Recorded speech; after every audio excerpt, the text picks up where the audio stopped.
Welcome to Thinking Deeper by 6-7. Today we are diving into, maybe the single most controversial question in all of history. It really is. It's right that intersection of, history, theology, and philosophy. Absolutely. So most historians, they agree Jesus of Nazareth was a real man, walked the earth in the first century. But, and this is the big, but did that historical man actually claim to be God? Or was that a legend? Something the church just invented, years later. Exactly. And the source material for today is this really heavy-hitting debate between a prominent atheist YouTuber and a Christian scholar. We're hunting for the smoking gun of history. It is the ultimate cold case. Did Jesus speak in riddles that ended up getting him killed? Or are we just reading 2,000 years of theology back into these texts? What I love about this particular deep dive is that we're not just looking at abstract ideas, we're looking at a real clash of worldviews. On one side, you have Alex O'Connor, who's a very sharp, very articulate agnostic atheist. Right. And on the other, this scholar who wrote Jesus and Divine Christology. They're looking at the exact same ancient words and seeing two completely different things. Yeah, and for everyone listening, whether you're a believer, a skeptic, or, just someone who loves a good historical mystery, the stakes here are huge. We're trying to figure out if a human being actually convinced his peers that he was the creator of the universe, and if so, how on earth he pulled that off. So let's unpack this. Okay, so to understand why this is even a debate, we have to start with the core problem. The scholar in our source material, he calls it the paradox. Right, the paradox. Because I think if you grew up in the West or you've just been around Christianity, you sort of assume the New Testament is just a book that says Jesus is God. That's the standard view. Yeah, that's it. But historically, it's not that straightforward, is it? Not at all. And this is where the history gets really, really interesting. Since the 18th and 19th centuries, there's been this academic field called historical Jesus research. And for a long time, the dominant assumption in that field was that the real Jesus, the human being behind all the myths, was just a man. A brilliant teacher, maybe. Maybe a brilliant moral teacher, a social revolutionary, an apocalyptic prophet, sure. But the assumption was he never claimed to be divine. So the theory being that the church, over decades, maybe centuries, turned him into a god. It's like a game of telephone where he's a nice guy, eventually becomes he is the alpha and the omega. Precisely. That's the legend theory. Yeah. But here's the paradox that the scholar highlights, and it's a tough one to get around.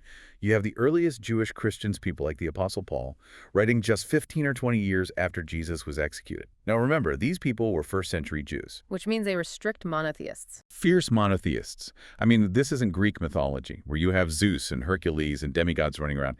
In Judaism, there is Yahweh the Creator, and then there is everything else. That distinction is absolute. For a Jew to worship a human being would be the ultimate blasphemy. It's repugnant to their worldview. And yet, the historical record shows that almost immediately after Jesus dies, these same strict monotheists are worshiping him alongside Yahweh. They're praying to him, singing hymns to him. So the scholar asks, how do you get smoke without fire? I like that analogy. If the smoke is the worship of Jesus, there has to be a fire that caused it. And if Jesus didn't start that fire by claiming to be divine, how did it spread so fast among people who should have hated the idea? Exactly. That's the central tension. If he didn't say it, why did they believe it? So this leads to the scholar's main thesis. He argues that Jesus did claim divinity, but, and this is the key, he didn't do it in the way we modern Westerners would expect. He didn't walk into the market and say, "Attention, please, I am God." Right. And Alex O'Connor, the atheist in this debate, he rightly points that out. He says, look, if Jesus was God, why didn't he just say so? It's a fair question. But the scholar argues that Jesus claimed divinity in a Jewish way. He used what he calls the apocalyptic secret. That sounds like a spy thriller title, The Apocalyptic Secret. It does, doesn't it? Yeah. But apocalypse here just means unveiling. Jesus was unveiling his identity through riddles, through parables, and through actions that, they acted like hyperlinks to the Old Testament. So instead of a press release, he gave them a puzzle. A puzzle that, once you solve it, reveals a staggering claim. And the scholar builds this cumulative case to prove this. He says you can't just look at one verse, you have to look at the whole picture. So let's look at the first piece of evidence, the paralytic. I know this story. It's in Mark chapter 2. A paralyzed man is lowered through a roof by his friends because the crowd is too thick. It's a chaotic scene. Jesus sees this man, and everyone expects a healing. But Jesus just drops a bomb. He says, "My son, your sins are forgiven." And the reaction in the room is instantaneous. The religious leaders, the scribes, they're sitting there thinking, this is blasphemy. Who can forgive sins but God alone? Okay, let's pause on that. Why is it blasphemy? If I wrong you, you can forgive me. Why can't Jesus just forgive the guy? Because in the Jewish worldview, all sin is ultimately a debt owed to God. Think of it this way. If I walk up and punch you in the face, you have the standing to forgive me. But if I punch you and some stranger walks in off the street and says to me, I forgive you, well, it's absurd. Right. The stranger wasn't the one who got punched. Exactly. The stranger has no standing, unless, of course, the stranger is God. Because God is the one whose laws are broken in every sin. By saying your sins are forgiven, Jesus is acting as if he is the offended party in every sin ever committed. He is stepping into the God slot. But Alex O'Connor pushes back on this in the debate, right? He brings up a counterpoint from the Gospel of John. Later on, Jesus tells his disciples that they will have the power to forgive sins. So Alex asks, if the disciples can forgive sins, does that make them God?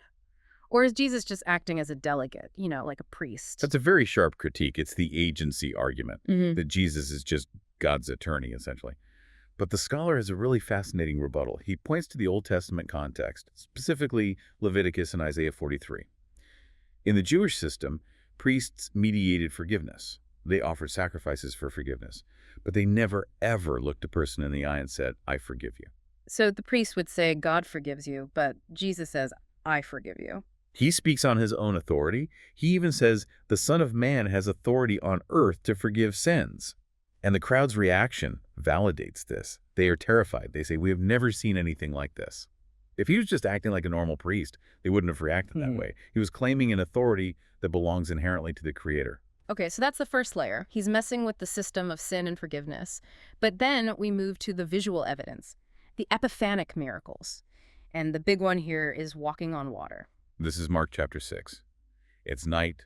The disciples were in a boat, caught in a storm, and Jesus comes walking toward them on the surface of the sea. And when they scream, because, they think he's a ghost, Jesus replies. In English translations, he usually says, take heart, it is I, do not be afraid. But the scholar says we miss the whole point if we only read the English. We do. The Greek phrase Jesus uses is ego eimi. Literally, I am. I am. That rings a bell. It should. It's the divine name revealed to Moses at the burning bush in Exodus chapter 3. God says, I am, WHO, I am. But wait, I have to play the skeptic here for a second. Alex O'Connor makes this point too. Ego eimi is also just common Greek for it's me. If I knock on your door and you say, who is it? I'd say it's me, ego eimi. I'm not claiming to be Yahweh. I'm just saying it's the guy you know. That is the ambiguity. And that's why this debate is so tricky. If Jesus said ego eimi while ordering a falafel, it means nothing. It just means I'm the one ordering lunch. But context is everything. Look at where he says it. And he's on the water. He is treading on the waves of the sea. And that's significant. It's massively significant. The scholar points to Job chapter 9, verse 8. That verse describes Yahweh. And it says, he alone stretches out the heavens and treads on the waves of the sea. Alone. So in the Jewish mind, walking on the sea isn't a magic trick. It's a divine signature. Exactly. The action identifies the actor. He is doing the thing that Job says only God can do. So when he combines that action with the words I am, he is making a double claim. He's essentially saying, you see me doing what Yahweh does, that's because I am. There was another detail in the source material that I found really confusing, though. The text says Jesus intended to pass them by. That sounds so callous. They're drowning, and he's just going to stroll past them. I love that you cut that. That detail used to bother me too. But the scholar explains that this is actually the strongest proof of all. It's a direct allusion to the Old Testament. Remember Exodus 33 and 34? Moses asks to see God's glory, and God says, I will make all my goodness pass before you. Oh. So passing by isn't ignoring, it's revealing. Correct. In the biblical language, when God passes by, it is a theophany, a visible manifestation of his glory. Jesus isn't ignoring them. He is presenting himself as the God of Exodus. He is answering Moses' prayer, but in the flesh. That is wild. It's like a hypertext link that you only catch if you know the old code. And that is the Jewish way of claiming divinity. It's not philosophical, it's narrative. He's reenacting the story of God. Okay, so we have authority over sin. We have authority over nature. Now let's talk about authority over the human heart. The scholar calls this the love test. This one is more subtle, but psychologically, I think it's the most disturbing if Jesus isn't God. In Matthew chapter 10, Jesus says, whoever loves father or mother more than me is not worthy of me. I mean, if a politician said that today, or a pastor, we'd call the cult deprogrammers immediately. Love me more than your mom. That is narcissism on a galactic level. It is. And to understand the weight of it, you have to remember the context. The scholar cites historians like Josephus and Philo. In the first century Jewish structure, honoring your parents wasn't just a nice idea. It was one of the Ten Commandments. It was the bedrock of society, second only to honoring God. So the hierarchy is God first, family second. Right, and then here comes this carpenter from Nazareth, and he inserts himself into the hierarchy. He doesn't just say, love God more than your parents. Every prophet said that. He says, love me more than your parents. He's putting himself in the God slot again. He is claiming the supreme devotion that belongs only to the Creator. Think about Paul or Moses or Elijah. None of them ever demanded that people love them supremely. They pointed away from themselves. Jesus points to himself as the destination of your love. That distinction really matters. It's the difference between a messenger and the message itself. Precisely. And this builds the tension that leads us to the finale. If you go around forgiving sins, acting like Yahweh on the water, and demanding supreme love, eventually the authorities are going to take notice. Which brings us to the trial. The smoking gun, Mark 14. This is the moment where the riddle finally stops. Jesus is arrested, he's in front of the high priest, and he's on trial for his life.